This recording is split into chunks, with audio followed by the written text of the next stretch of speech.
പരിശുദ്ധ പരമദിവ്യകാരുണ്യേശോയ്ക്ക് എന്നേരവും ആരാധനയും സ്തുതിയും പുകഴ്ചയും ഉണ്ടായിരിക്കട്ടെ. ഇന്ന് ജൂൺ മാസം 5-ാം തീയതി മാസാദ്യ വെള്ളിയാഴ്ച. ഈശോയുടെ തിരുഹൃദയത്തിൻ്റെ സംരക്ഷണത്തിനായി നമുക്ക് പ്രാർത്ഥിക്കാം. കർത്താവെ, പൂർണ്ണമായും അങ്ങിൽ ആശ്രയം വെച്ചുകൊണ്ട് ഈ ദിവസം ജീവിക്കാൻ, അങ്ങയുടെ കൃപയ്ക്ക് കീഴിലായിരിക്കാൻ വലിയ അനുഗ്രഹം തരണമേ എന്ന് പ്രാർത്ഥിക്കുന്നു. മർക്കോസ് സുവിശേഷം 10-ാം അധ്യായം 25-ാം വചനം ധ്യാനിക്കാം.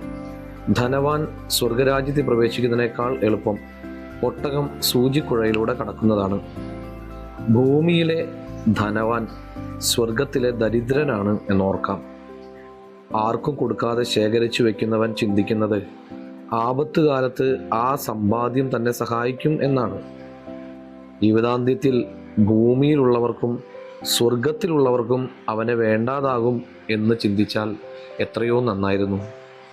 കർത്താവെ, ഞങ്ങളോടൊപ്പം ചുറ്റുമുള്ളവരും വളരണം, ഉയരണം എന്ന ചിന്താഗതി മുന്നോട്ട് പോകാൻ ഞങ്ങളെ സഹായിക്കണമേ. എല്ലാവർക്കും നല്ലൊരു ദിവസം ഉണ്ടാകട്ടെ. നമ്മുടെ കർത്താവ് ഈശോമിശിഹായുടെ കൃപയും പിതാവായ ദൈവത്തിൻ്റെ സ്നേഹവും പരിശുദ്ധാത്മാവിൻ്റെ സഹവാസം ഉണ്ടാകട്ടെ, ഇപ്പോഴും എപ്പോഴും എന്നേക്കും. ആമേൻ.